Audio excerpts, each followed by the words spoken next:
of the conversation. In fact, we ask you, how should we remember Chris Hani? How do we memorialize his contribution, and how do we keep his legacy alive? You are more than welcome to send us a voice note on 061-410-4107. That is our WhatsApp line.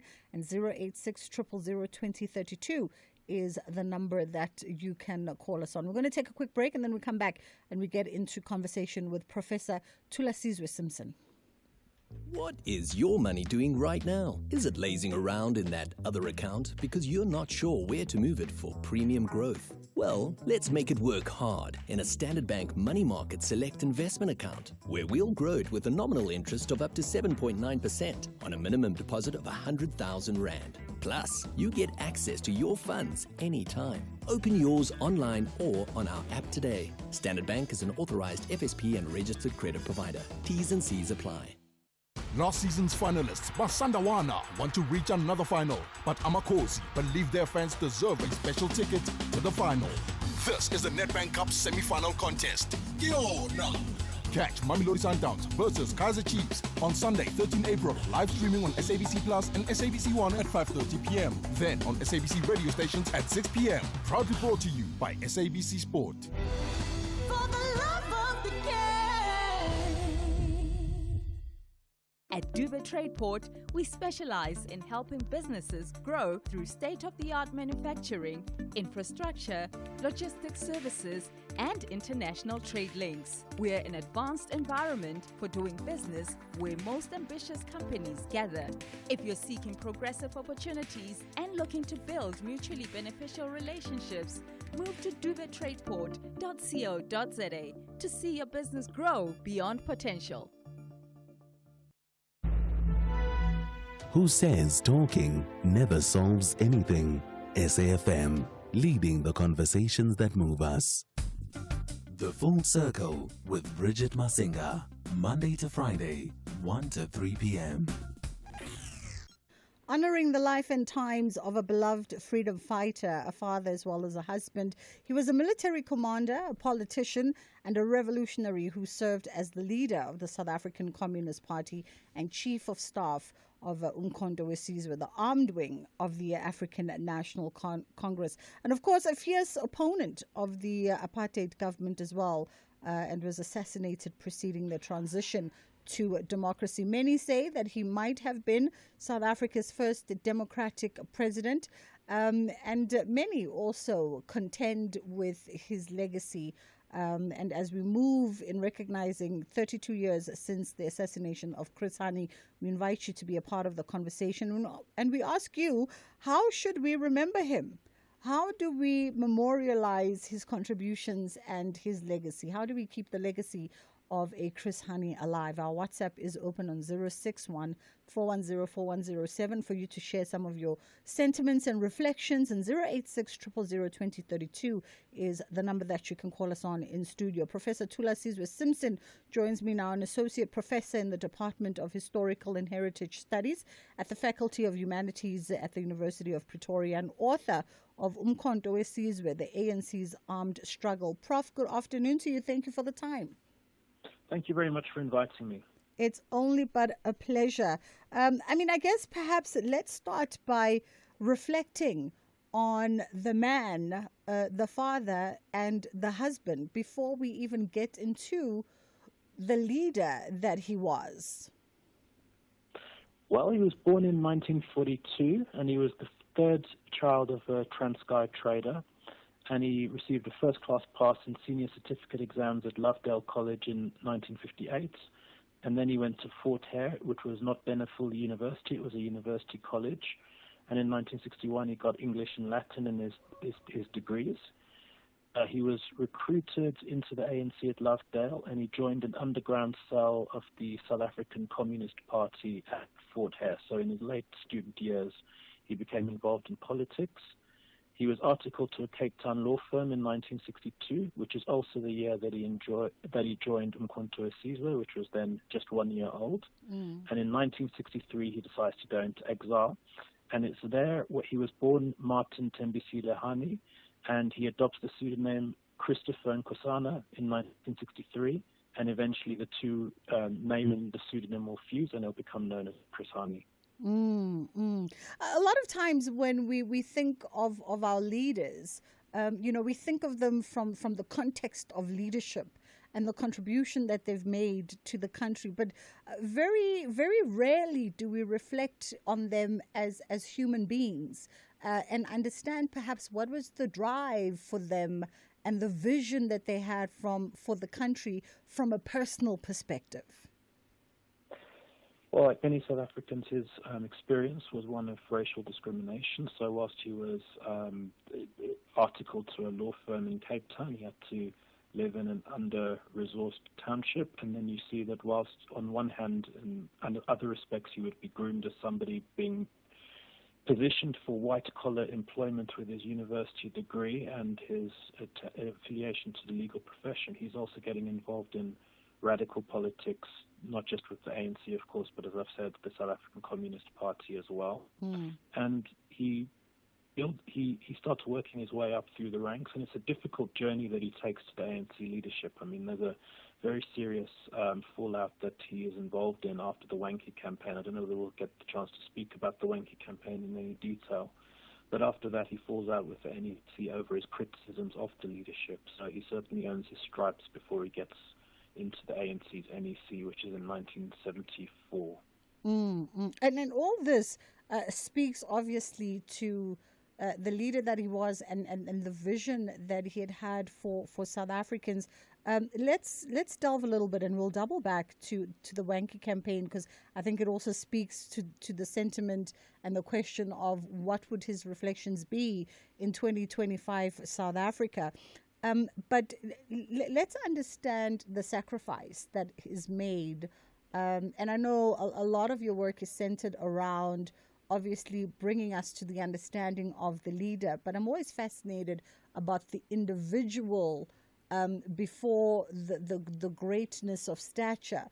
And let's understand the sacrifices that a Chris would have made, in pursuit of this ideal of South Africa, the sacrifices that he, alongside his family and those who loved him, would have made in pursuit of this ideal. The sacrifice was of his home at Dunedin at the age of 21, the sacrifice of his promising career.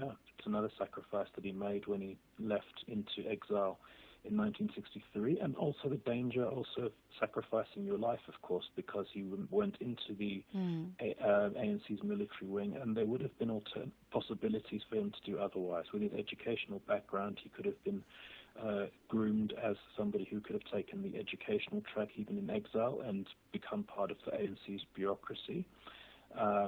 He would have been very well positioned to do that, but he chose to take the path of armed struggle and a series of very significant sacrifices. And he also was prepared to stick his neck out in 1968 and 1969 when he felt that the movement was headed in the wrong direction. So certainly as a young man, he took very major sacrifices. And when you talk about, him as a young man, I think a lot of people also don't understand the fact that this sort of the knowledge and the conscientizing, the political consciousness of a Chris Hani, was really embedded in him from a very, very young age. We're talking someone here who just entered adolescence at age 12, 13, when he first started becoming really deliberately, focusedly conscientized around apartheid, the apartheid system, and of course the work of the African National Congress.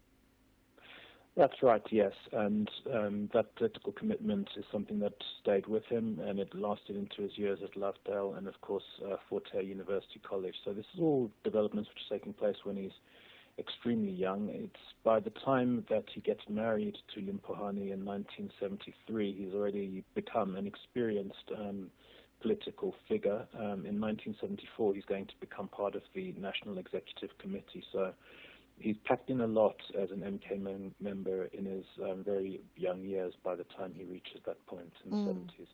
In your book, Umkhonto Wesizwe, the ANC's armed struggle, you reflect on a host of leaders of the time, and you hone in on Chris, of course, as one of those leaders. Talk to us about, Chris Hani's role as depicted in your book.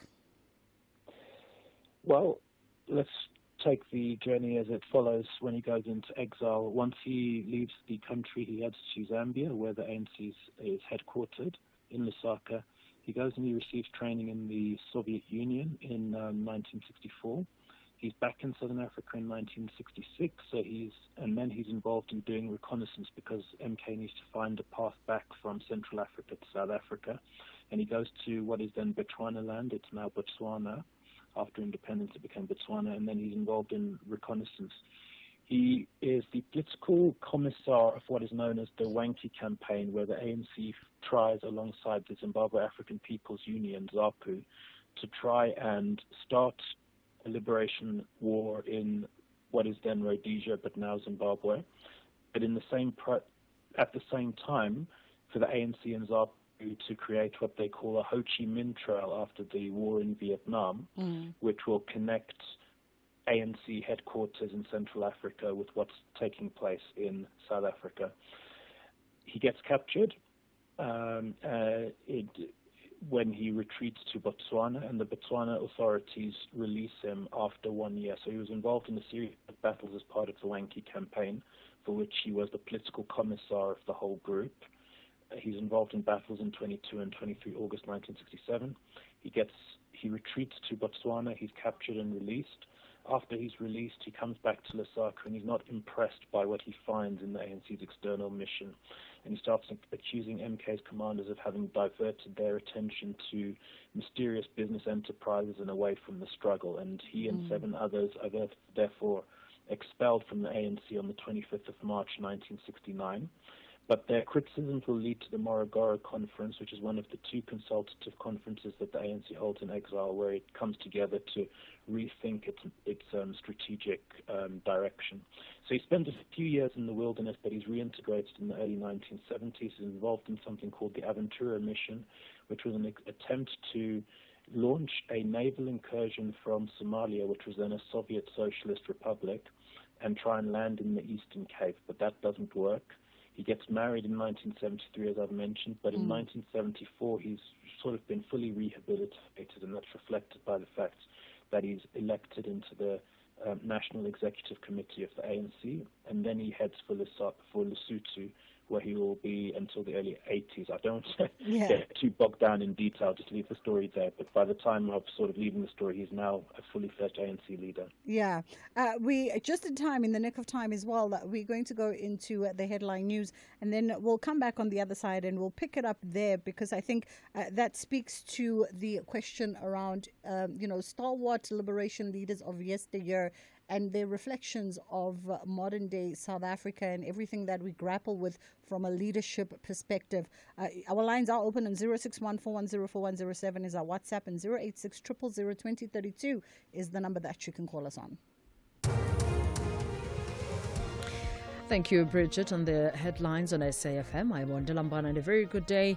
The DA in Gauteng has vowed to push for an urgent review of escalating hospital security costs, warning that these expenses divert crucial funds away from patient care.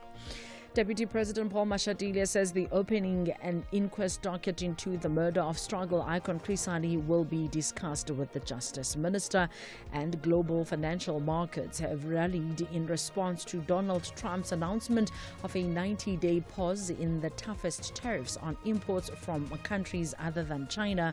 A full update follows at the top of the hour.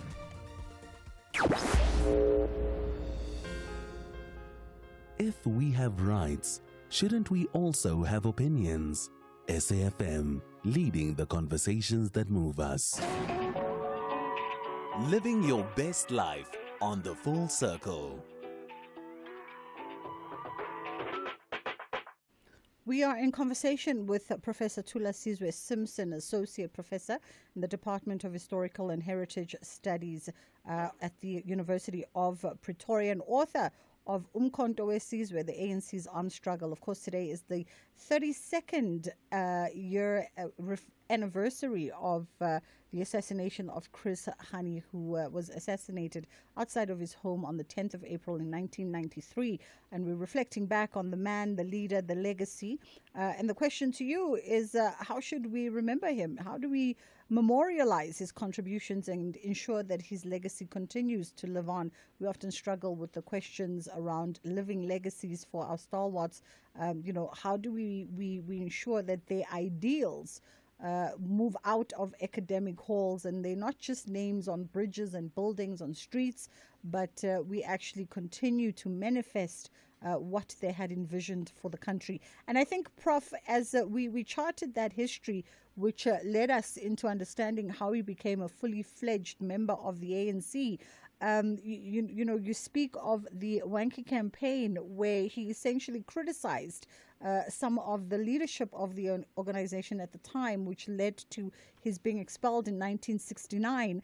I wonder, and maybe it's unfair to ask guests and academics this at times, but given where South Africa is now, in your academic assessment and knowledge, what perhaps do you think would be his observations of the current state of the country, the current state of the leadership and the organization of which he came, and just also contextually as well, the role that South Africa plays or could play within upliftment of the African people?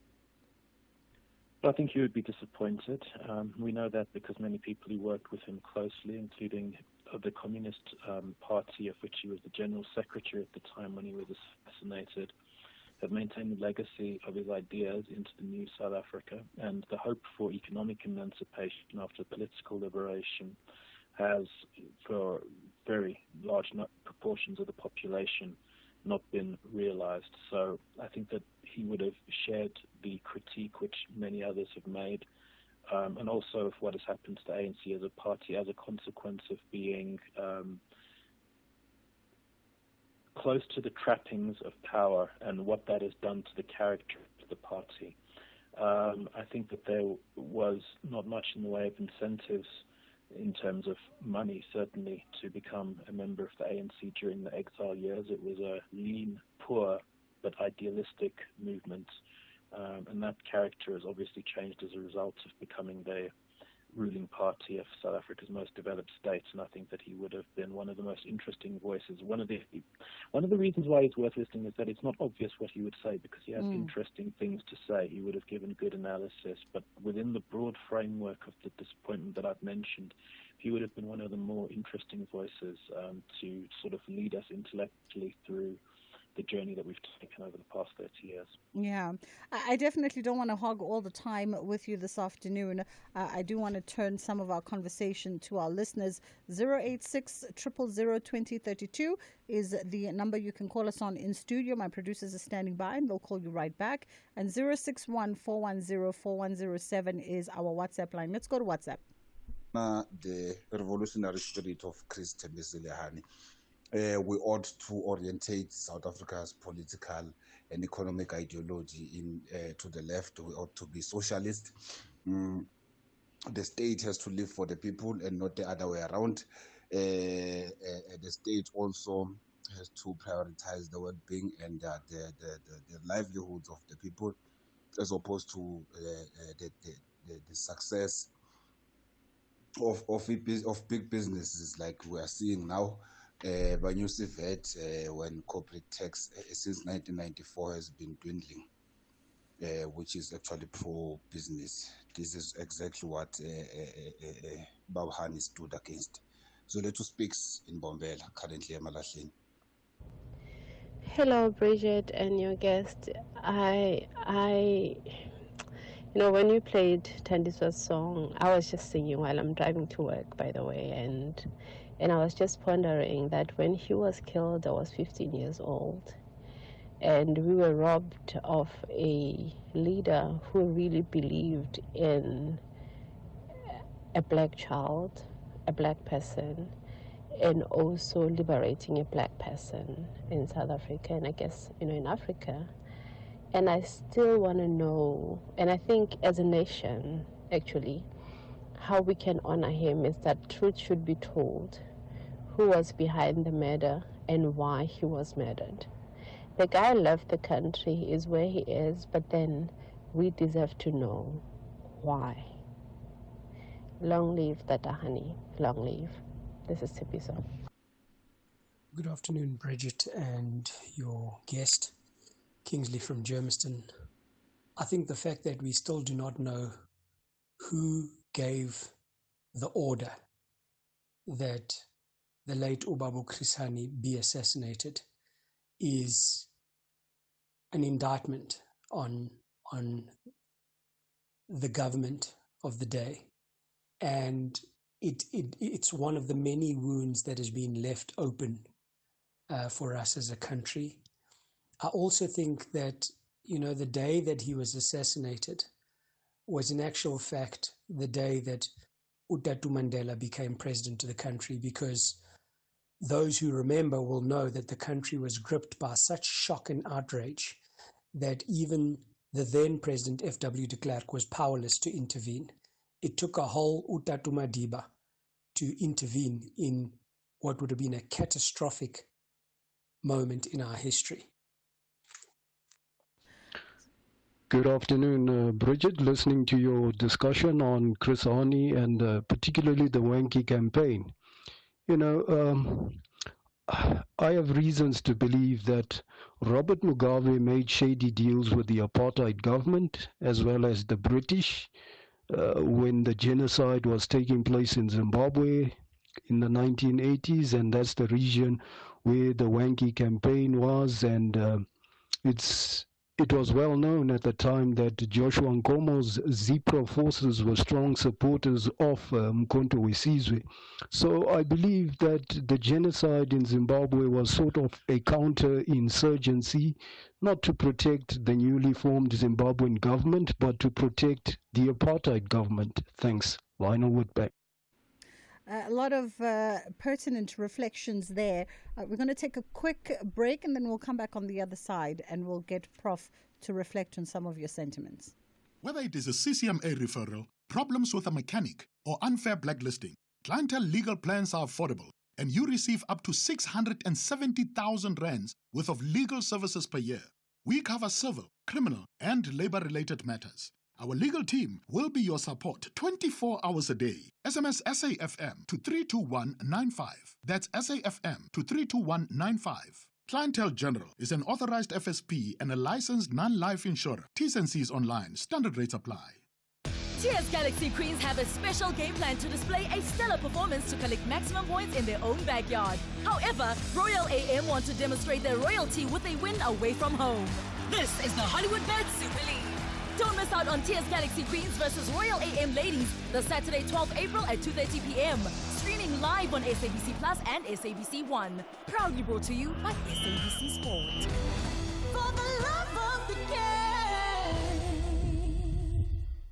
These are the weekend shows on SAFM. Music of Africa with Shayla Ndikumana. The Jet Set Breakfast with Michelle Constant. Seasons with Khomotso KG Mweketsi. The Soundtrack of Your Life with Ernest Pillay. Weekend Soundowner Classics with Kutlwano Masote. Spotlight with Zai Khan. The Weekend with John Gerika.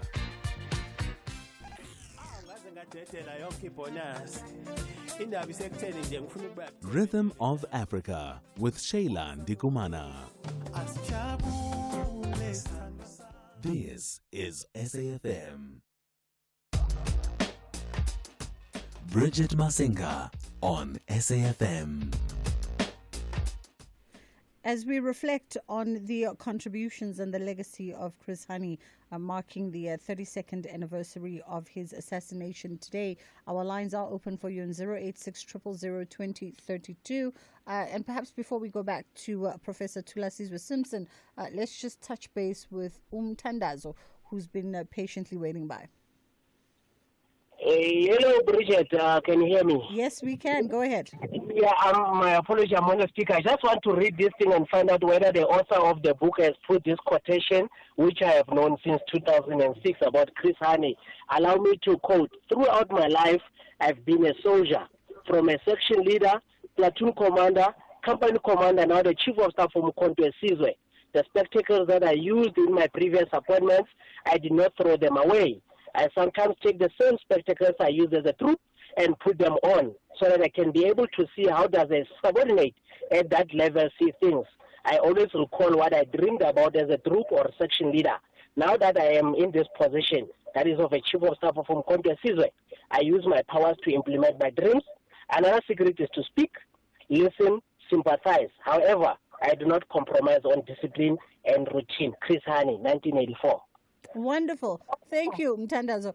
I thought it was going to be a short quote because I thought maybe Mthandazo had it stuck up on his office wall or over his bed and it's just a reminder. But it's quite the excerpt from the book. Prof. Thulasizwe? Okay, so as MK Chief of Staff, that's the position that Hani holds from 1987 until 1992. So he's really the person in charge of MK, the second in command, because Joe Medisa as the commander is the first in command during that period. So he's the person responsible for overseeing the transition. One of the most important decisions which he makes, which is something that not a lot of people reflect on, is that, okay, the ANC is unbanned on the 2nd of February 1990 by F.W. de Klerk, and there's a lot of people wondering about the future of the armed struggle, and de Klerk makes a lot about the fact that MK has not been disbanded. When MK suspends its armed struggle in August of 1990, Chris Hani is actually one of the principal voices, along with Joe Slovo, who's another important figure within the military wing, basically recommending that that be done. It's because they realize that MK has to move into a rebuilding stage in the early 1990s in order to be able to build up its capacity to resist the state.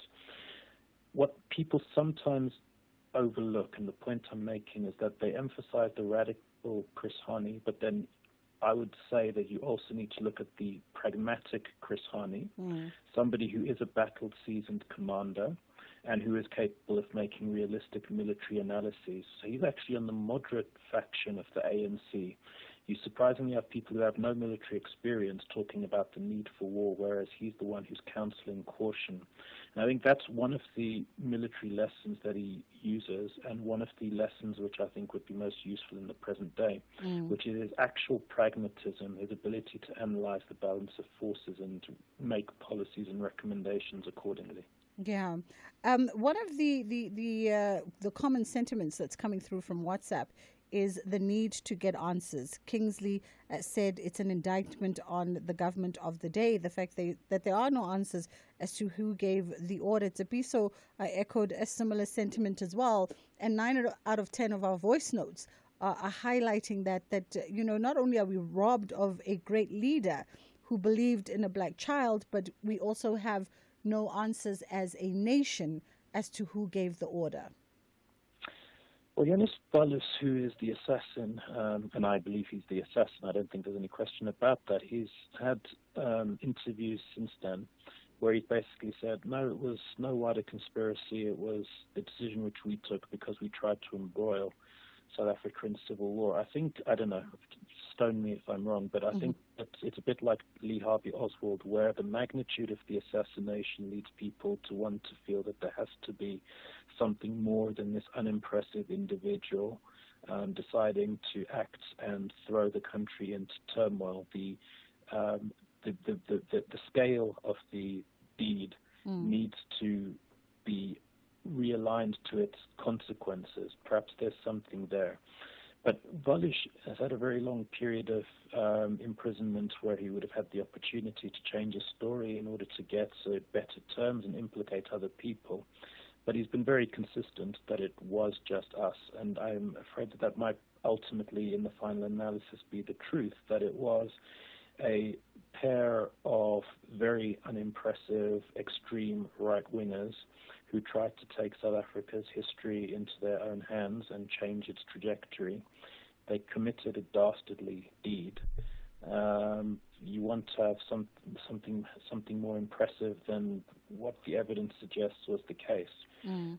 But the evidence does suggest that it is the case, that there is nothing more to find than that it was Darby Lewis and Janus Valus who were responsible for this conspiracy. They tried to embroil us all in a race war, which would have scuppered the trajectory to democracy. They failed, and that was what they tried, and it was basically them. Yeah.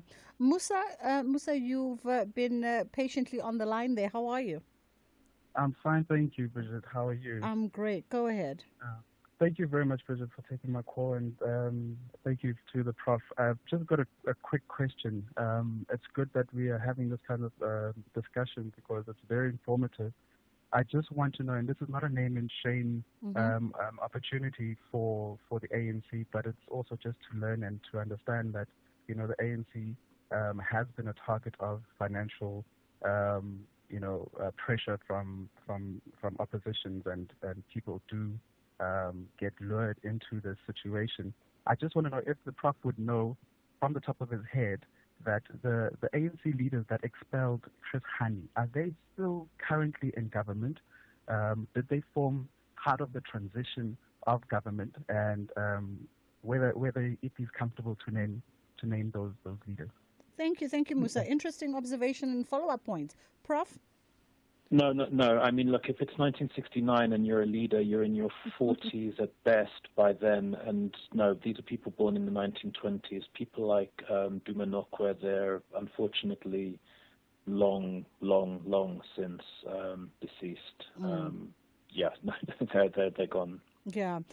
By way of the legacy, how do we continue to honor and ensure a living legacy for a leader like Chris Hani? It's not enough to purely slap a name on a building or name an interchange on a highway after this great man. That's better than nothing. I think that shows like this are even more than that in terms of keeping the memory alive. I think people writing histories and making sure that the history of MK is taught in our curriculum so that it doesn't just become a name on a highway or even on a statue. I just think that keeping that history, the narrative and the debate and the dialogues about him alive, that's really the way to do it, and making sure that this chapter of our history doesn't get lost. But to be fair, I do think that the naming of buildings and hospitals, it helps. I think it helps keep his memory out there, and perhaps it's one of the reasons why we're speaking here today, that it's a name that is not forgotten. Absolutely. Prof, we've fast run out of time. I think our conversation could have gone on for the duration of the show, but unfortunately we have to leave it there for today. That was Professor Thulasizwe Simpson, Associate Professor in the Department of Historical and Heritage Studies, Faculty of Humanities at the University of Pretoria, and of course author of Umkhonto weSizwe, the ANC's Armed Struggle. And this might be a title that you want to add to your growing reading list if you haven't already added it in your home library. Umkhonto weSizwe, the ANC's Armed Struggle. It's just gone 10 to 2 o'clock. We're going to continue, though, reflecting on the legacy of Chris Hani from a different perspective when we come back on the other side of the break with Kujenga, the band, looking at a creative way, perhaps, of keeping this legacy at top of mind. Whether it is a CCMA referral, problems with a mechanic, or unfair blacklisting, Clientele legal plans are affordable, and you receive up to 670,000 rands worth of legal services per year. We cover civil, criminal, and labor-related matters. Our legal team will be your support 24 hours a day. SMS SAFM to 32195. That's SAFM to 32195. Clientele General is an authorized FSP and a licensed non-life insurer. T's and C's online. Standard rates apply. The Bavarians want to display quality play to emphasize why they are called FC Hollywood. But BVB is courageous to cement a decent spot in the top half. It's all or nothing. This is the Bundesliga. Football as it's meant to be. Catch one of the world's greatest football derbies. The Klassiker, FC Bayern München versus Borussia Dortmund. This Saturday, 12 April at 6:30 p.m. Streaming live on SABC Plus and SABC Sport on TTT Channel 4. Proudly brought to you by SABC Sport. For the love of the game.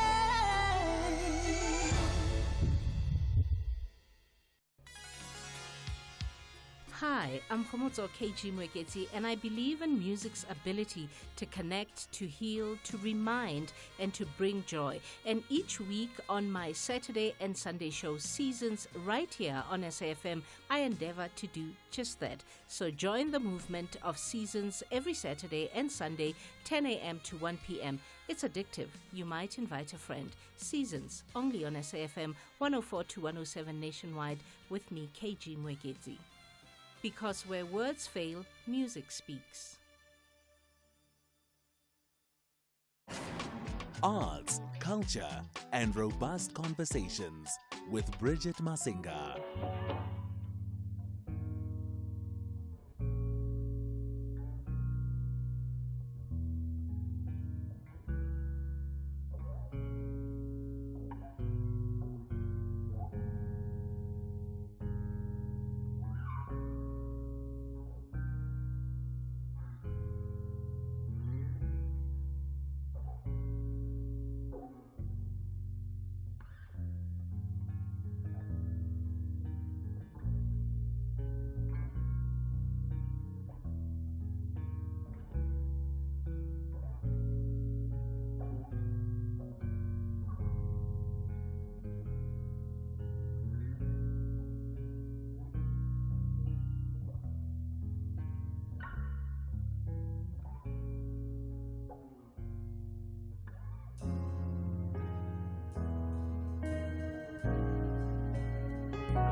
All right. Paying tribute to Chris Honey and using some arts in order to do it as well.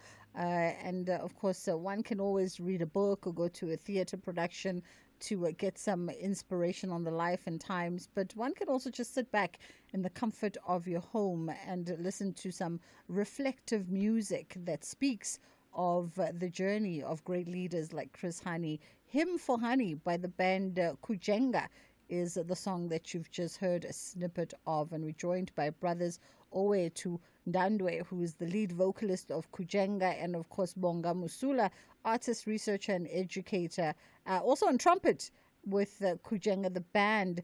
Perhaps let me start with you, Bonga. How are you doing today? You good? Yes, how are you? I'm fabulous, thank you. Let's reflect quickly on the inspiration behind creating an item that honors the legacy of Chris Honey. Our inspiration was mostly the parallel between the current paradigm we find here in South Africa today and what it was in the previous dispensation, and also our frustration with the leadership as You can see how badly things have gone, perhaps in Johannesburg, in Cape Town, how bad things are, and the frustration with it seems the incapacity of our leadership to bring us forward into what was imagined, what was promised in the fight for our liberation. So we honor a leader who seems to have encompassed the things that were promised, and seem to have been capable of being able to bring them to fruition, but unfortunately was killed probably because of his ability to organize and to agitate the masses into a mass liberation movement. Yeah.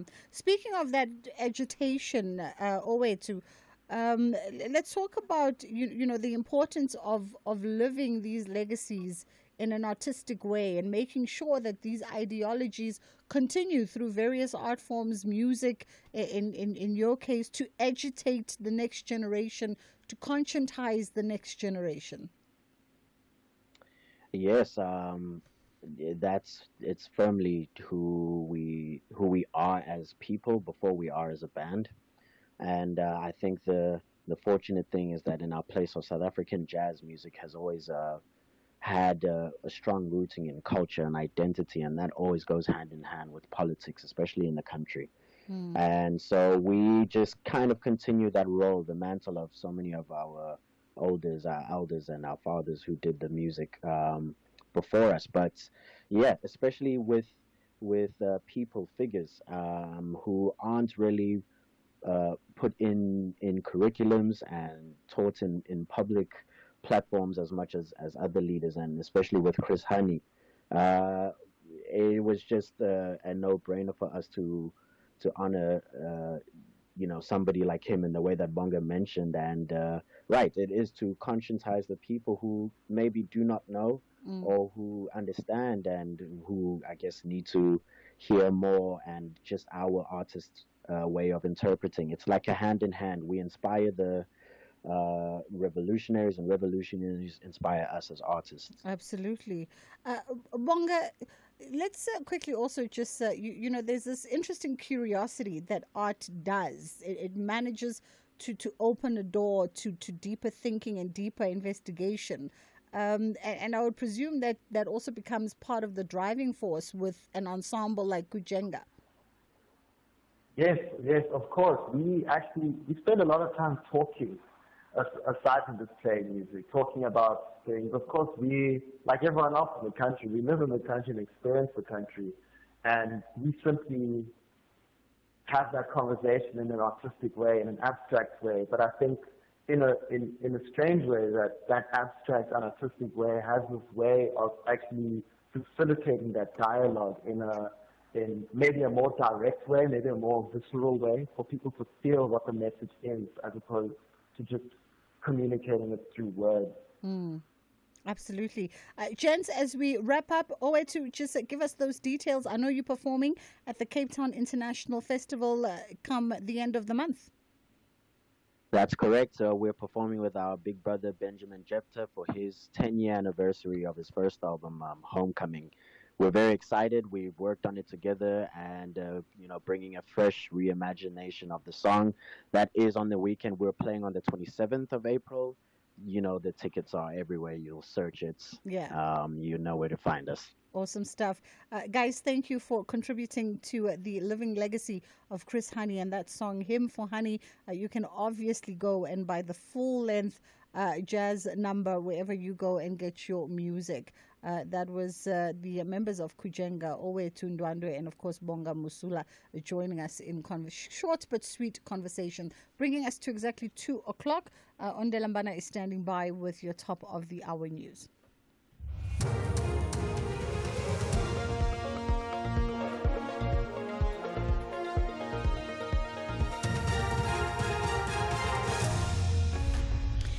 Thank you, Bridget. Top stories at 2. Inquest docket into Chris Hani's murder to be opened, and China vows to not back down in U.S. tariff war. For SAFM News, I am Ondelambana, and a very good day. 3 Chapter 9 institutions say they will conduct a joint commission of inquiry into Pastor Timothy Omotoso's rape case. The CRL Rights Commission, the Commission for Gender Equality and the Human Rights Commission have held a media briefing in Pretoria in systemic failures in the justice system. The Nigerian televangelist and his 2 co-accused were acquitted on all 32 charges that included rape, sexual assault, human trafficking and racketeering by High Court in the Gqeberha last week. Prel Magubane reports. CRL chairperson Togom Kwanazi Xaluva says Omotoso's release is a devastating blow to the victims who came forward to seek justice and to find closure from the pain they endured for many years. She also expressed disappointment at the work of the prosecutors in handling the case. She says the mismanagement of the case by the NPA cast doubts on the justice system. The 3 commissions resolved to jointly conduct an inquiry into the processes that led to this outcome of the case. Several institutions and individuals are expected to be called to appear before an inquiry within the next few months, including the NPA. Paul Makubane, SABC News, Constitutional Hill in Johannesburg. The DA in Gauteng has vowed to push for an urgent review of escalating hospital security costs, warning that these expenses divert crucial funds away from patient care. This after it emerged that security costs at Chris Hani Baragwanath Hospital increased from 22 million a decade ago to 77 million rand annually.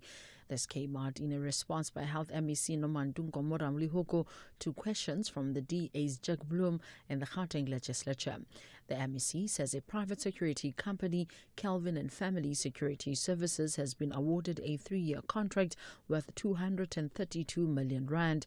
Bloom says this is worrying. The DA is alarmed at the soaring security costs for hospitals in Gauteng. The DA is calling for a comprehensive review of the security costs. Are we getting value for money? And is there not corruption involved? And how can continue with this rip-off when we need the money to provide better care for patients in our hospitals? Deputy President Paul Mashatile says the opening an inquest of an inquest docket into the murder of struggle icon Chris Hani will be discussed with the Justice Minister. This follows an NPA statement which details that there will be an inquest docket into the deaths of Chief Albert Lutuli and anti-apartheid activist Griffiths Mxenge. Mashatile says there are still unanswered questions about Hani's murder. He was speaking at the 32nd Chris Hani commemoration at Sabalele village in Kofimvaba in the Eastern Cape today. Finalize those issues with the Minister of Justice, and I agree with you that in this case we will not want the government to discriminate. Comrade Chris was our leader, and whatever happened that led to his death, we must know the truth. Tshwane Mayor Nasipi Moya has managed to deliver her maiden State of the Capital address. In his speech, Moya outlined key service delivery plans, budget priorities and the administration's vision for the city's future. This after a dramatic start to the address this morning. Tensions flared moments into the formal proceedings when DA councillors hoisted placards in protest as Moya took to the podium. This is how Deputy Mayor Eugene Modise reacted following the disturbance earlier. And it will be very disingenuous and wrong for these people to be so opportunistic, to come and raise issues that were brought by them with the placards. So we're asking you must evoke the rules of the House and get the security to take them out, because what they are doing is disruption. Global financial markets have rallied in response to Donald Trump's announcement of a 90-day pause in the toughest tariffs on imports from countries other than China. In Tokyo, the Nikkei index is up 9%. European markets have also been big gains in early trading. The BBC's Nick Marsh has the details. A lot of those shares went up, recouped the losses of yesterday and the previous days in places like Japan, South Korea, Taiwan, all, of course, huge manufacturers, big exporters to the US market, so they'll be breathing a big sigh of relief now the difficult work of negotiating with Washington begins for the next 90 days. But the big exception is, of course, China. Recapping the top story, 3 Chapter 9 institutions say they will conduct a joint commission of inquiry into Pastor Timothy Omotoso's rape. I am Ndilambana for SAFM News. Headlines at 2:30. Can you hear that? It's the pitter-patter letting you know your roof is leaking. Terrible timing. The sound you were hoping for is the splish-splash of the beach holiday you've been saving up for. But don't let cash flow hold you back. Do both. Apply for a Nedbank personal loan and get our best interest rate with a loan of up to 400,000 Rand. Apply online at nedbank.co.za. See money differently. Nedbank. We're a licensed FSP and registered credit provider. T's and C's apply. The Bavarians want to display quality play to emphasize why they are called FC Hollywood. But BVB is courageous to cement a decent spot in the top half. It's all or nothing. This is the Bundesliga. Football as it's meant to be. Catch one of the world's greatest football derbies. The Klassiker, FC Bayern München versus Borussia Dortmund. This Saturday, 12 April at 6:30 p.m. Stream it live on SABC Plus and SABC Sport on TTT Channel 4. Proudly brought to you by SABC Sport. For the love of the game.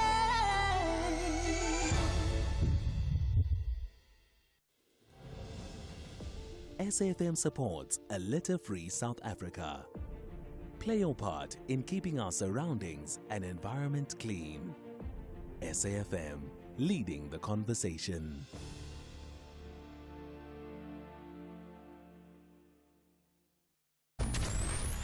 Here, there, and everywhere. SAFM 105.1 FM in Johannesburg. The Full Circle with Bridget Masinga, Monday to Friday, 1 to 3 p.m.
Yourself in rhythm and flaunt it.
It's always a debate because it's a debate right now. If you are watching us live streaming, I'm sitting in the studio with my tech operator, operates the desk for us. And the debate is on the inflictions, right? The debate is on the inflictions when it comes to Ndate Jonas Ngwangwa. Jonas Ngwangwa. It's a debate on the inflictions, so, and I know this because also every time we play Date Jonas, I'm going to get like 2, 3, 4, maybe 20 voice notes about Ngwangwa. So I know that they're coming. I know that they're coming, and we welcome them indeed. I'm far better than my tech producer, because if I had to put him on air and he had to pronounce, I think he completely mised the N. It completely was like the N does not exist in his world. Anyway, we're going to have a conversation now, touching base with SAMRO, the Southern African Music Rights Organization, and we're talking to the chairperson of SAMRO, Nicholas Maweni. And of course, you know that South Africa's music industry is continuously growing, right? Which means a need for education around copyright in order to help musicians, composers, and creatives achieve more sustainable growth. But there also seems to be some gaps there in how information is shared, or how perhaps information is understood. And so from time to time, we touch base with the various bodies within the creative disciplines. How are you doing this afternoon, Nicholas? Hey, good afternoon to you, Bridget, as well as to all your listeners. All is well, and I'm not going to step into the debate about what you've just played, as even though I am dying to do it, we'll have to find another time on that one. You know what? We have a minute. I feel like if you are dying so much, you don't want to live with regret, Nicholas. Go ahead. I don't know, but I think for now I really want to leave it, because it will really open a whole can of worms, because it is music. And one of the things that we're going to talk about is also how do we protect, a number of copyrights, and particularly what has been created by the likes of Mr. Ngwangwa, and the legacy that they've left us. And what do we do? What happens to that? Who earns on the song that you've just played now? Yes, absolutely. That's the thing. Absolutely. And we'll double back to that conversation.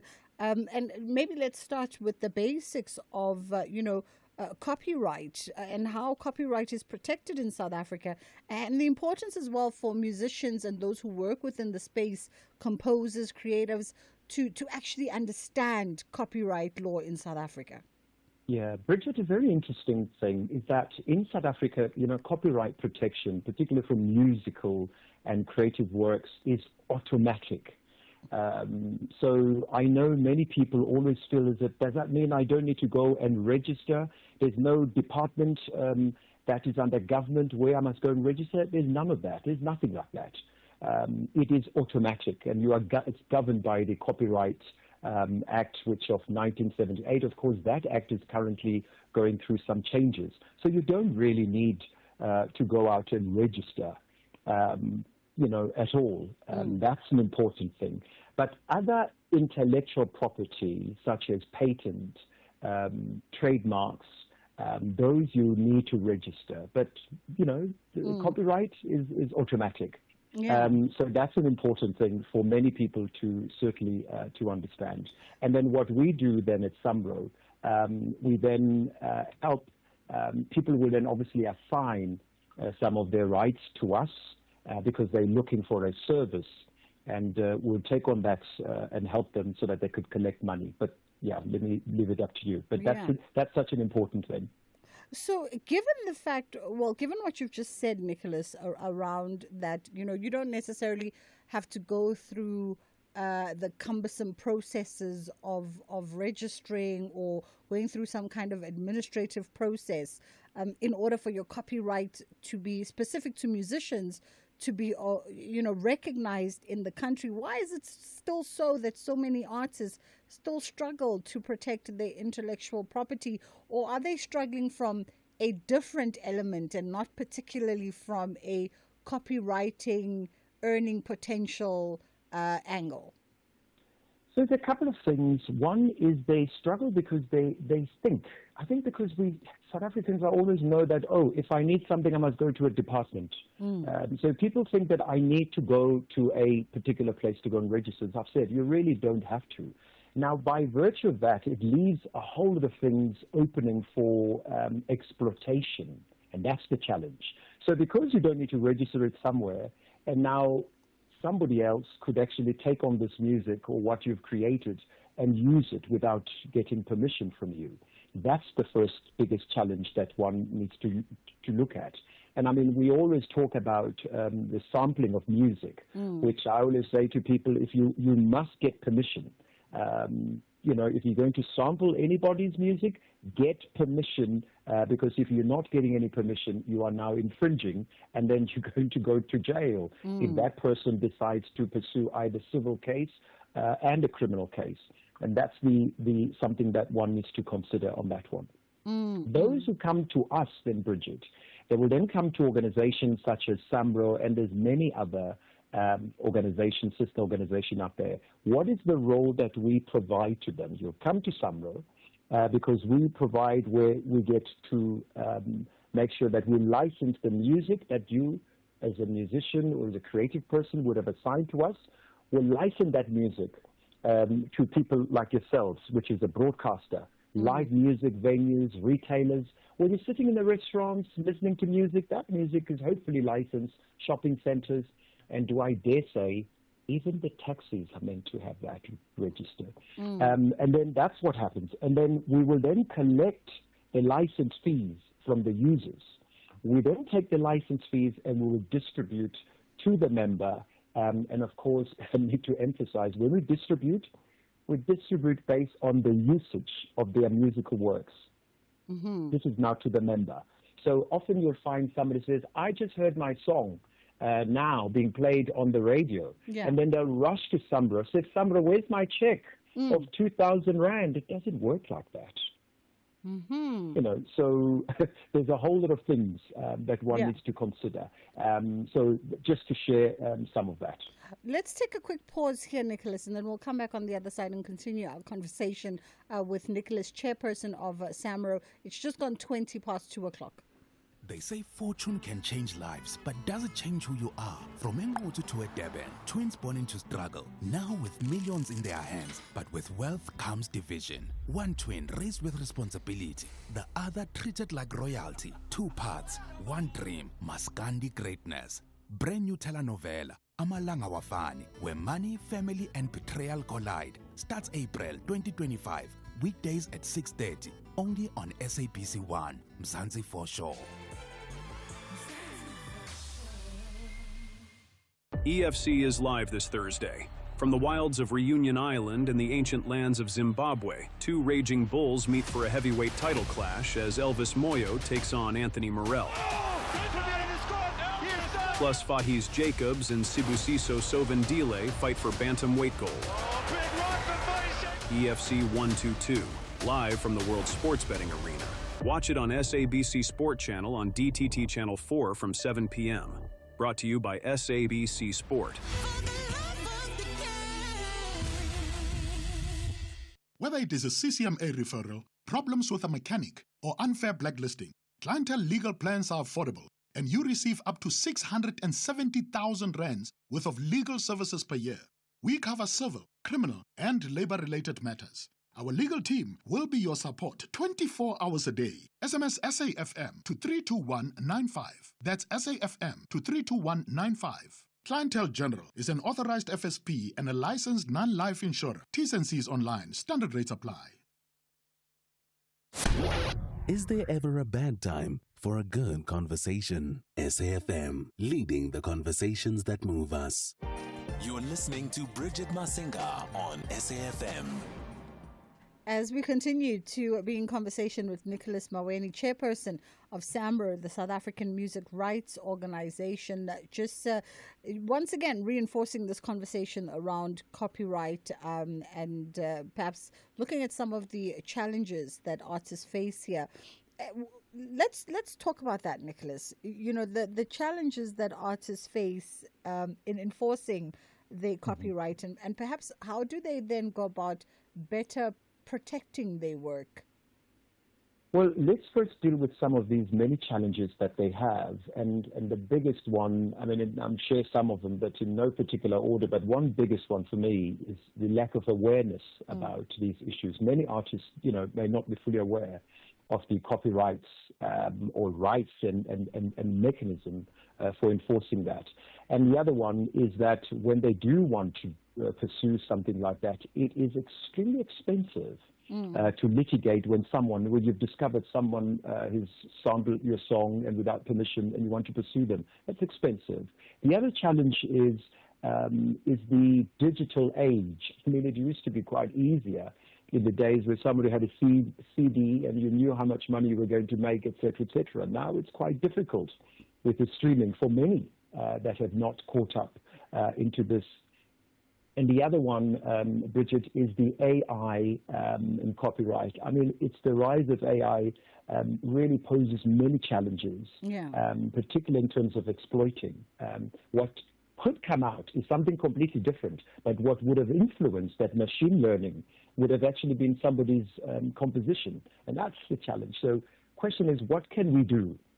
One, I always advise people they really need to understand their rights. Familiarize themselves with the Copyright Act.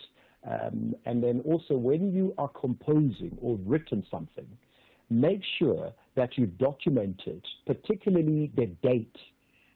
Find something, you know, in the olden days you could save it on the CD because there'll be metadata there that will know that yours was composed on this particular date.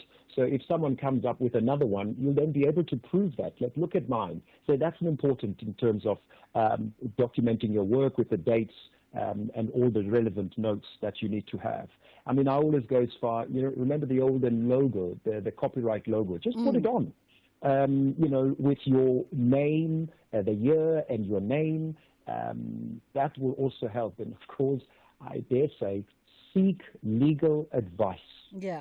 Consult with a very good intellectual property lawyer, you know, to assist you. And of course, come to organizations such as SAMBRO, SAMPRA, and CAPASO. They often have these workshops where they help people to fully understand in terms of, you know, their copyright, which, by the way, is a constitutional important thing. Recently, Bridget, I wrote about something that many people take for granted, and that is if you steal someone's song, it's almost as bad as you stealing someone's car or someone's home, because copyright, when you're stealing somebody's creation, that's their copyright. And that, according to law, that's part of the intellectual property. And intellectual property is protected under our Constitution, which is Section 25. So this is how serious it is. So when you think about these days expropriation without compensation, you could probably be expropriating someone's creative without compensation. That's serious. You know, as you bring up digital platforms and the likes of streaming, and I know a lot of artists have a love-hate relationship with streaming. A lot of them have outright rebelled against making their music available on such platforms. But then I'm thinking about also viral play on platforms like TikTok, for instance. A great marketing tool for an artist if you have a song, you want to break it, you know, you want it to go viral globally and become that mega hit. But what are the implications there when it comes to copyright and of course, even a conversation around how you earn from a song? So so let me give you a quick one, particularly when you mentioned the likes of the TikToks and other streamers out there. Luckily, they're licensed. Okay. So if there's a song and that belongs to somebody, it's easier to pick that up. And we definitely collect those. So those who are members of SAMRO can be guaranteed that we'll be able to pick that up, particularly if it's a song that's broadcast to public. And we do pay. And we pay sometimes, like the song you've just played now, please, I just want to make sure that people understand, doesn't mean it's going to be paid tomorrow. Just because you heard it, because that's what we get. We pay for radio. Live gigs, if you go to some live performance, we collect that money. If you go television, films, if you're listening to a film, even soapies, there's music there. Even the jingle that you played, somebody wrote that jingle. Music that is played, Bridget, that is, let's say, in Singapore or in China, we collect that money and we pay. Then what is included is mobile and internet transmission. And we also, whatever is played there for public, we will collect money. And then that member will certainly receive that as form of royalties. When we got into the conversation on the back of Jonas Mgongwa's track, you mentioned the fact that, you know, even conversations around who earns from the music posthumously. Some of us don't think about that, but I would guess that would be something that should be top of mind for any musical creator. Well, because that's why it's such an important thing. This is an asset. This is a property that is owned by, you know, let's say the deceased. Now, I have no doubt that somebody would have left a will and all of that. Now, what would have happened to their assets? What would have happened to the other properties? And this property will certainly fall the same. We often work at SAMRO with a number of, we've got a section called the estate where we deal with such. And sometimes it's nerve-wracking because you will have individuals, the family members that will come and say, well, I'm the only one. And then we have to consult and speak to other people and find out, gosh, this individual did not declare, but he's got 4 other children outside wedlock. We have a duty of care, and we need to bring them in, and we need to make sure that they also receive, and that's what we do. Often, many of the music that is played, particularly of people who've passed on, that royalty is earned then obviously by the heirs that they've left. And then, as you will know, there's a law that, well, not necessarily a law, that if music has then, let's say 50 years after, I think Mr. Gwangwa passed on, I think in 2021. So 50 years after 2021, all that music that he has will no longer he will no longer be able to earn, or nor will his children or his estate be able to earn in that. That will now be given to the public domain. It will then be utilized by anybody who wants it after 50 years. Of the last composer would have passed. That's how we've done it. Nicholas, we've run out of time, and I know we wanted to sneak in some commentary there, but we've run out of time, and Ondela is standing by. That was Nicholas Maweni, chairperson of SAMRO. It's just gone 2:30. Thank you, Bridget. On the news headlines, 3 Chapter 9 institutions saying they will conduct a joint commission of inquiry into Pastor Timothy Omotoso's rape case. Gauteng Roads and Transport officials are continuing with the engagements with taxi operators in Soweto, west of Johannesburg. This follows similar engagements in Tshwane yesterday. And President Cyril Ramaphosa is set to address the 30th anniversary of the establishment of the World Trade Organization this afternoon. South Africa has been a WTO member since the 1st of January 1995. A full update follows at the top of the hour. Here, there, and everywhere. SAFM 106.6 FM in Mangaung. This program is brought to you by SABC Education, enriching minds, enriching lives.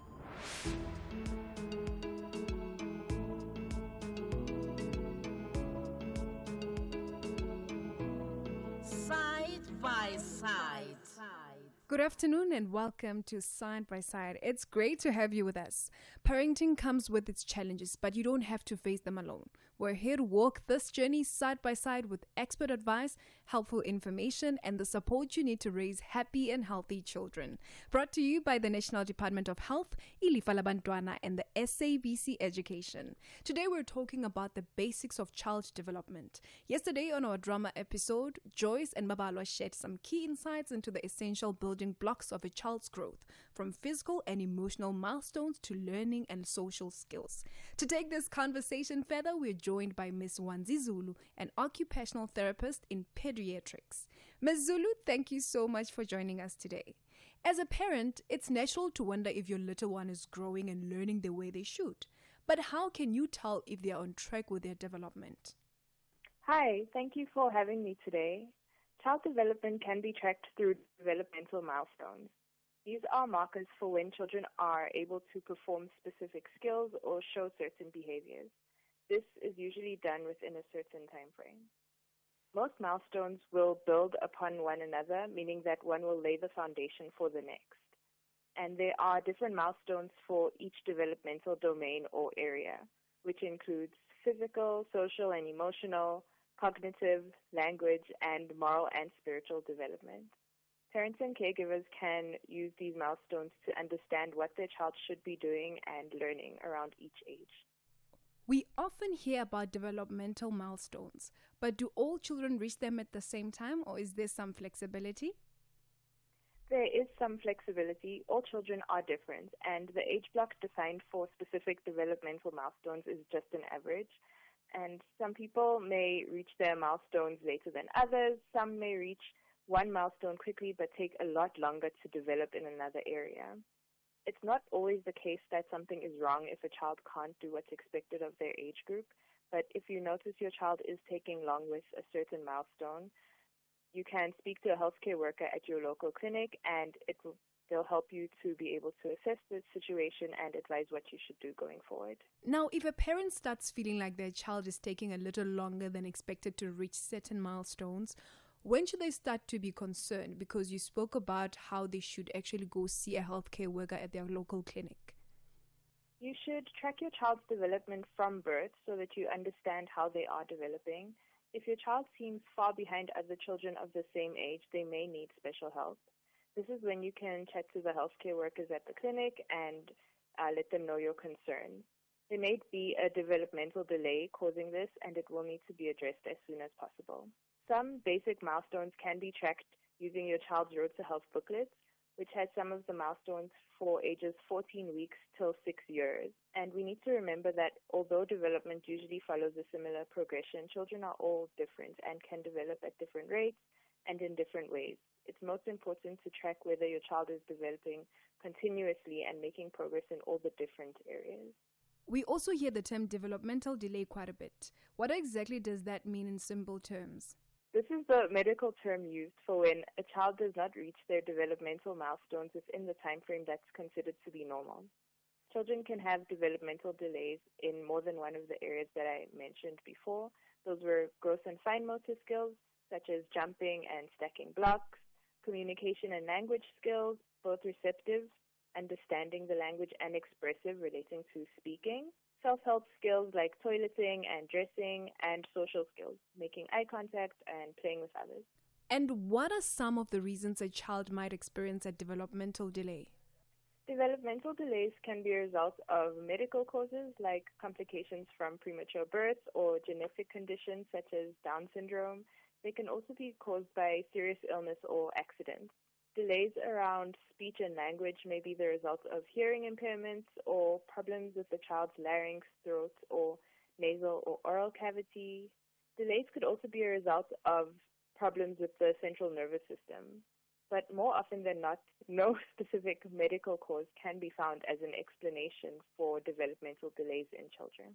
Ms. Zulu, thank you so much for joining us today. In closing, aside from the common causes, are there other factors that could also play a role in delaying a child's development?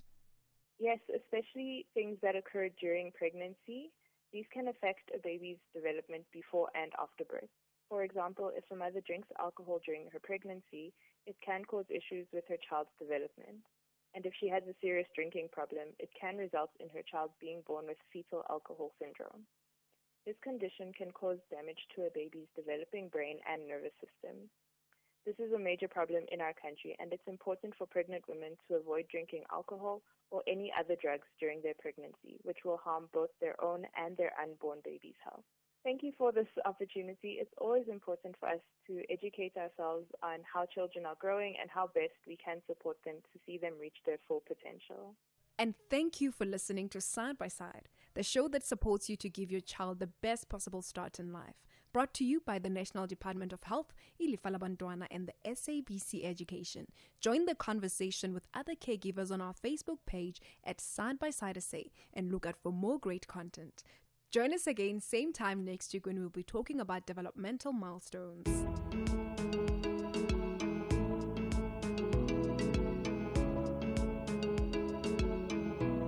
Side by Side.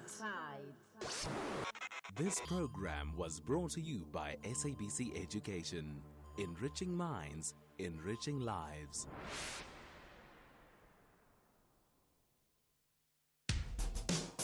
SAFM has signed a code of conduct that is enforced by the Broadcasting Complaints Commission of South Africa. Under the code, we are committed to giving news that is accurate, comment that is fair, and programming that is not harmful, does not amount to hate speech, or contain violence or explicit sex. If you think we are not living up to that code, then you can inform the Broadcasting Complaints Commission of South Africa. Direct any complaints in writing to the Broadcasting Complaints Commission of South Africa. PO Box 142365. Craig Hall 2024. Fax to 011-326-3198 or an email to bccsa@nabsa.co.za. For more information, please visit www.bccsa.co.za. Last season's finalists, Basandawana, want to reach another final, but Amakosi believe their fans deserve a special ticket to the final. This is the Nedbank Cup semi-final contest. Catch Mamelodi Sundowns versus Kaizer Chiefs on Sunday, 13 April, live streaming on SABC Plus and SABC One at 5:30 p.m. Then on SABC radio stations at 6 p.m. Proudly brought to you by SABC Sport. For the love of the game. The Weekend View with Bongiwe Swane from 6 to 7 a.m. Has the Democratic Alliance become an unwelcome GNU guest? That is the subject of our Sunday morning discussion. Tabira in Sukukune. I totally disagree with what Professor Mayor say and Professor Gumede say, to say that the minister has performed well. And some are saying that maybe you need more money to get a properly skilled prosecutor. Is that where the problem is? And is the NDPP, in your view, someone that can still continue to run this institution? One, money cannot be the problem where there are challenges that can be resolved without money. There are about 6 senior positions in the NPA that are not filled, and those positions are funded. There is money for those. Let us be frank and honest about the NPA. The NPA has lost its credibility on many fronts. Hashtag SAFM Weekend View. Do great solutions start with good conversation? SAFM, leading the conversations that move us. The Full Circle with Bridget Masinga, Monday to Friday, 1 to 3 p.m. All right, we are in the final stretch of the show. It's just gone 22 at 3 o'clock on The Full Circle with myself, Bridget Masinga, right here on SAFM, leading the conversations that move the nation. And we're about to get into our last item on the agenda today with my guest, Marianne Tam, who's a journalist, writer, and author. And we're looking at an opinion piece in the Daily Maverick. Trust in the media is vital in a world where algorithms vie for your eyeballs and money. Here's a question for you, by the way. In an age where we're constantly bombarded with information and headlines, of course, you know those clickbait headlines, what makes you stop and trust a news story or a journalist? Or do you even still have a trust, in traditional media? the argument has been put forward that traditional media will survive if readers know the source of information is trustworthy, that the facts have been checked, and the story is fair and unbiased. None of which is applicable to social media. And these are words by Marianne, who is, of course, who's written that piece in the Daily Maverick. How are you doing this afternoon? It's got nice sunshine in Cape Town, a bit of autumn sunshine, so I'm enjoying it. Wonderful. Please send some of that sun our way. It comes your way always, eventually. Eventually. Interesting piece in the Daily Maverick because, this has been part of an ongoing conversation, just sort of firstly how the media is evolving. A lot of people saying, the space is now open. We have open media now thanks to social media platforms and the likes. But that brings traditional media and traditional journalism at an interesting intersection, I would think. It does. And if I can just cite an example we'll all kind of know about, if you look at the Jocelyn Smith murder trial, and you see how much social media affected, I suppose, the course of the investigation and statement taking and various other issues that needed to happen, you see how much it interfered. Politicians also interfered. And there you see the impact of social media quite clearly in undermining reporting, and because journalists work within the law, the Constitution, the law and press law. We bring to you facts or things we have witnessed with our own eyes and then check them out and give comment on them. So the difference between social media and people needing those clicks in order to get the algorithm going is that we journalists serve the public. We don't serve ourselves. We don't make money out of writing our story. We get paid salaries, and as many of you know, journalist salaries are not exactly the best. But the point is your service is to your readers. They need to be able to trust, number one, your information, number two, institutions in society. Because the minute people lose trust in that, you have panic and chaos. And, I do a show, which is actually a comedy, because it's the only way to get news across. It's called Round of Applause, South Africa Still Standing. And it really just tells South Africans what worked and what remained standing during the years of state capture. What could we trust in, and what took us to the Zondo Commission and further. And much of that was kind of a tradition of South African journalism, which I mentioned in the column, going back many years to anti-apartheid journalists as well, many of them who are well known, to do this job. So that's kind of our motivation, and it continues to be that in an arena that's different. But your service is to your readers, and not to make, it's interesting. If a headline or a social media post makes you feel something, whether that's rage or hatred, or it connects with something in yourself, be careful of it. The algorithm looks for and strives on chaos and contestation and fighting, which is why Elon Musk very cleverly saw that if he owned Twitter, he could own the conversation. And mostly the conversation is rude and awful, which is why most of us have left. So it eats itself in the end.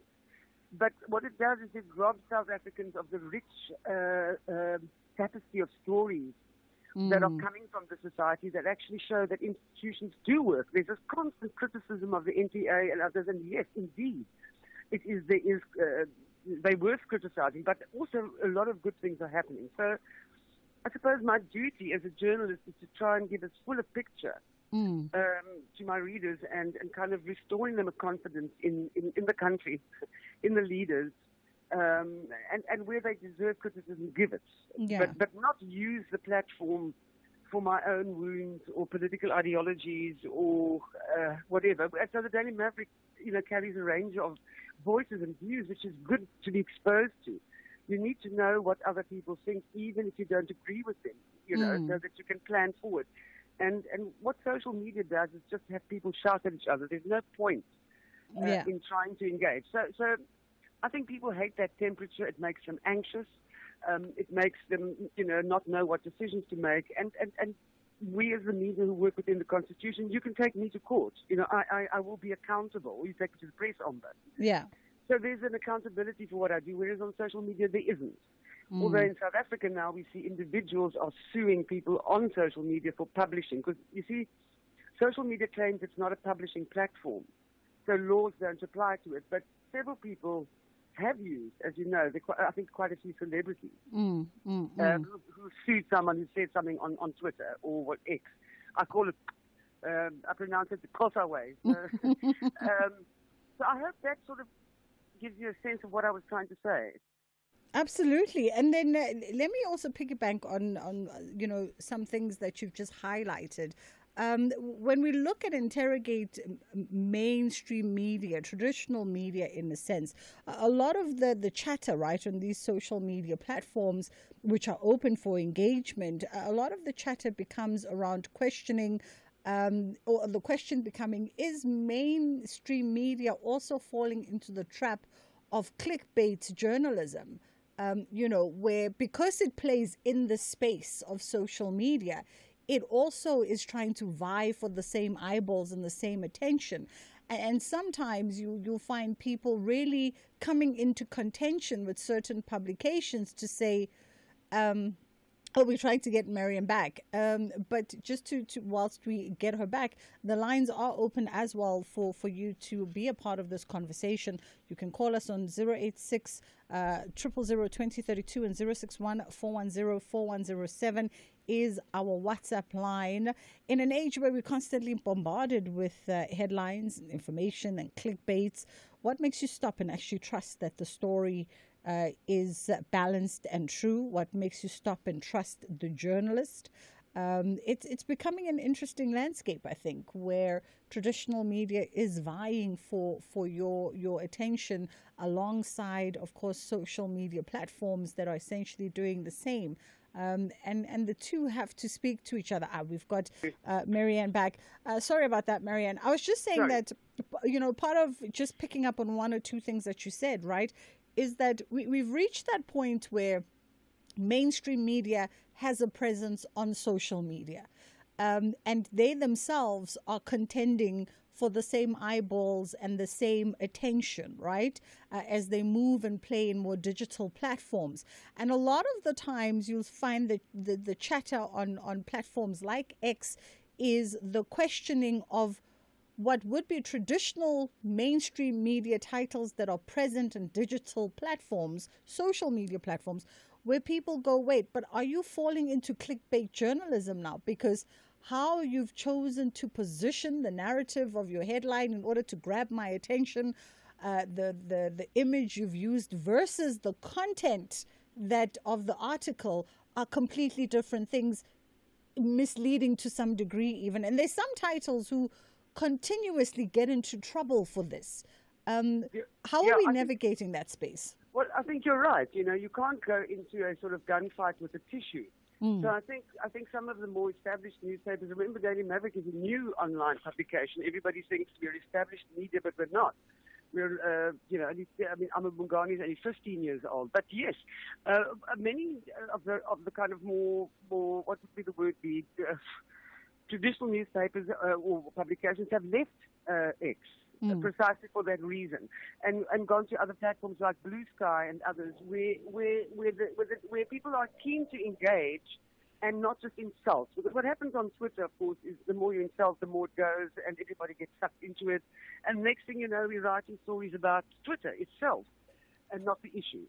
So the noise is very attractive, because it's fun and people are nasty and people get things get said about them, but that's not really helping you. To understand. I mean, also journalists have their subjectivities and make them quite clear. You can see in their writing where the bias is. But the point about a publication is it needs to be able to carry a range of voices, conflicting voices, in order for people to read for themselves and also see the holes in someone's argument rather than attacking the person. So it's just about, I think because South Africa is such a complex and interesting country, for people not to be reading what's happening. Our constitution is so interesting. Our lawyers are so interesting. Our politicians are so interesting. And our parliament is so interesting. That there has to be a way that we can all read this without it constantly being either some catastrophe about to happen or, you know, like, oh my God, you know, the world's coming to an end. So that's not the case. And so let's pause that's there kind for of my feeling. Let's pause there for a second as we take a break, and then we'll come back on the other side and continue. EFC is live this Thursday. From the wilds of Reunion Island and the ancient lands of Zimbabwe, two raging bulls meet for a heavyweight title clash as Elvis Moyo takes on Anthony Morrell. Plus, Fahis Jacobs and Sibusiso Sovendile fight for bantamweight gold. EFC 122, live from the World Sports Betting Arena. Watch it on SABC Sport Channel on DTT Channel 4 from 7 p.m. Brought to you by SABC Sport.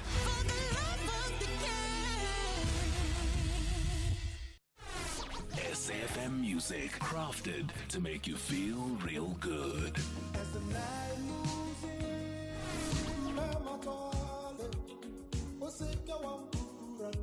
Handpicked just for your pleasure.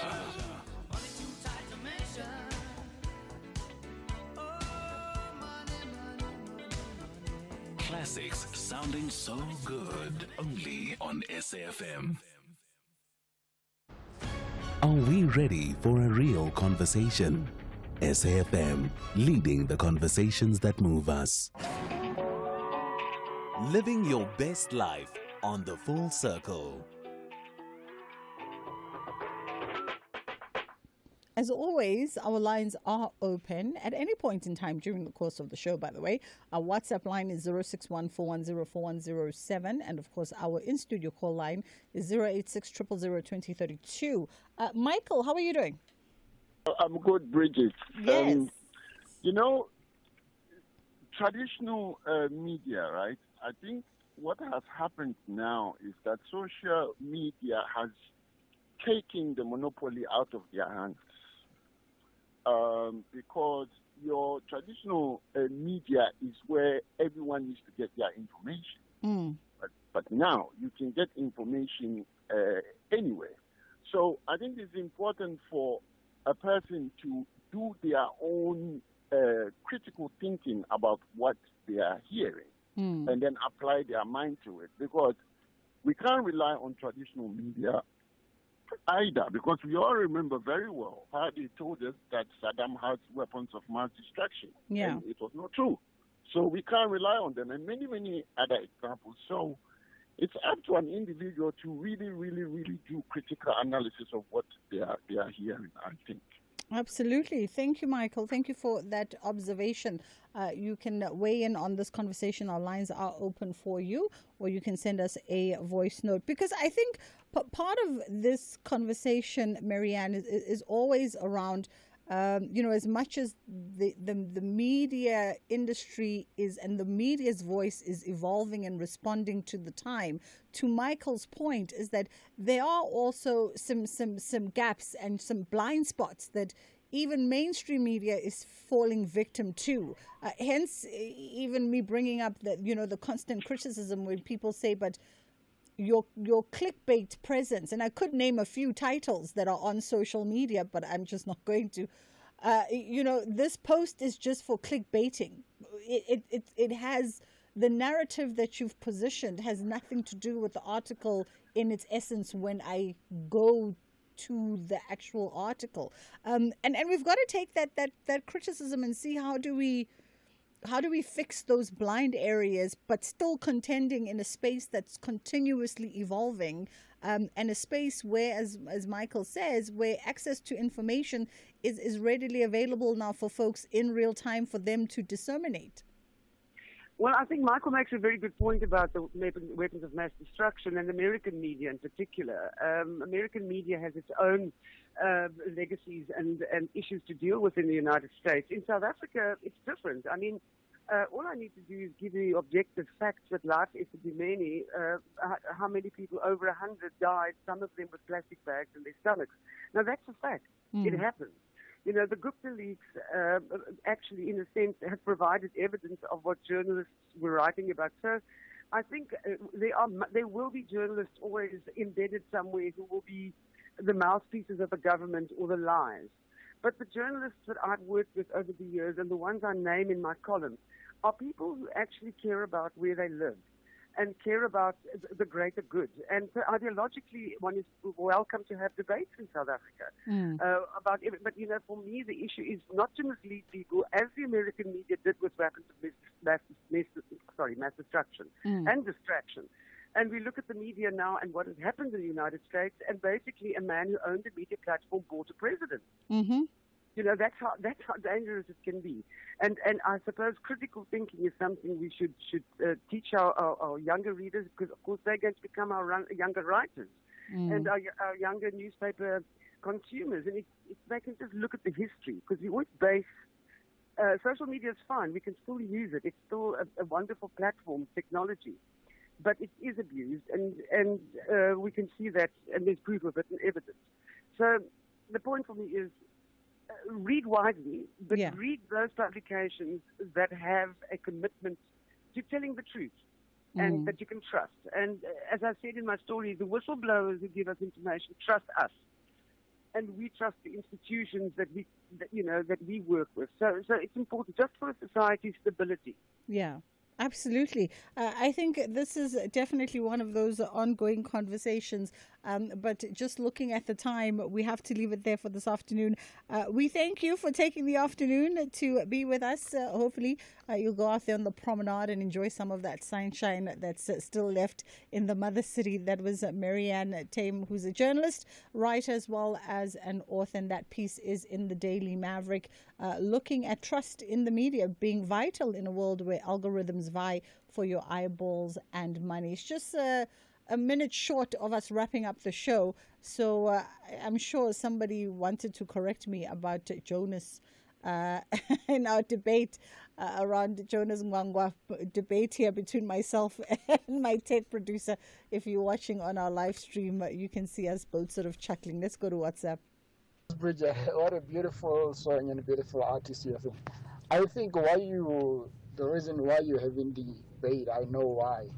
Many people don't know that the Kwangwas are divided into, I think, sort of 3 categories or 3 families, 3 locations, but they are one family. Like you have them in Limpopo, you have them some still in Mpumalanga, because they are Matebile, and then in our village we call them Baha Kwakwa, not Kwangwa. And then some in the other portion, like Umatebeleng, they call them like Mashashani, they call them Kwangwa. So it differs on the location or where they are situated. Gwena? This is Wendy from... So we were both right. We were both right. We don't have any more time for any more voice notes, but we'll take it. I'll take a win. Even if it's half a win, I'll take a win. That is where we leave it for today. Thank you so much for being in conversation with us. We'll see you again tomorrow. Ashraf is ready to come through with the National Pulse for myself and my team. Inshallah, God willing, we do it again. Ondela is coming through.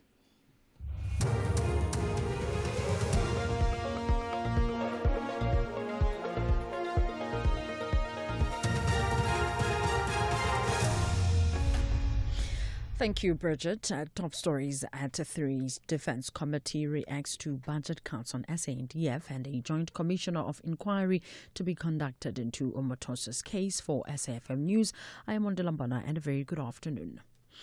The Joint Standing Committee on Defence says it is concerned about the continuous reduction of the budget allocation for the South African National Defence Force. The committee has held a joint media briefing with 2 other committees of Parliament that belong to the Peace and Security Cluster. Committee Chairperson Malusi Gigaba says the decrease on the funding allocation of the SANDF has been a pattern since 1996. As you will have noted from the budget, the defense budget increases only slightly, but which means when inflation is taken into consideration, it actually drops. It's a major issue of concern for us because since 1996, we have seen the defense budget growing gradually from over 2% of GDP to 0.7% as it stands right now. The Chapter 9 institutions say they will conduct a joint commission of inquiry into Pastor Timothy Omotoso's rape case. The CRL Rights Commission, the Commission for Gender Equality and the Human Rights Commission have held a media briefing in Pretoria on systemic failures in the justice system. The Nigerian televangelist and his two co-accused were acquitted on all 32 charges that included rape, sexual assault, human trafficking and racketeering by High Court in Gqeberha last week. Pelmakubane reports. CRL chairperson Togom Kwanazi Xaluva says Omotoso's release is a devastating blow to the victims who came forward to seek justice and to find closure from the pain they endured for many years. She also expressed disappointment at the work of the prosecutors in handling the case. She says the mismanagement of the case by the NPA cast doubts on the justice system. The three commissions resolved to jointly conduct an inquiry into the processes that led to this outcome of the case. Several institutions and individuals are expected to be called to appear before an inquiry within the next few months, including the NPA. Palma Kubane, SABC News, Constitutional Hill in Johannesburg. Gauteng roads and transport officials are continuing with their engagements with taxi operators in Soweto, west of Johannesburg. This follows similar engagements in Tshwane yesterday. Transport MEC Kidibone Diale Tlhabela intends to invoke the National Land Transport Act as a measure to deal with the escalating taxi violence incidents. On Monday, 3 officials from Soweto Taxi Association WATA were fatally shot in Mufolo. 30 people have been killed in taxi-related violence in Gauteng since last month. The department spokesperson Lesiba Mpia says they are working to deal with taxi-related violence. These killings don't only affect men who seem to be the targets, but the implication is that they are destruction of families. They take away livelihoods. They take away the family unit structure. And the MEC has said that enough is enough. She's moving in a string of meetings on violence-ridden areas. From here, we're going to other areas as well. But the intention purely is institute Section 91 of the National Land Transport Act, which empowers the MEC to actually close routes and ranks, which empowers her to also amend and revoke operating licenses. President Cyril Ramaphosa has addressed the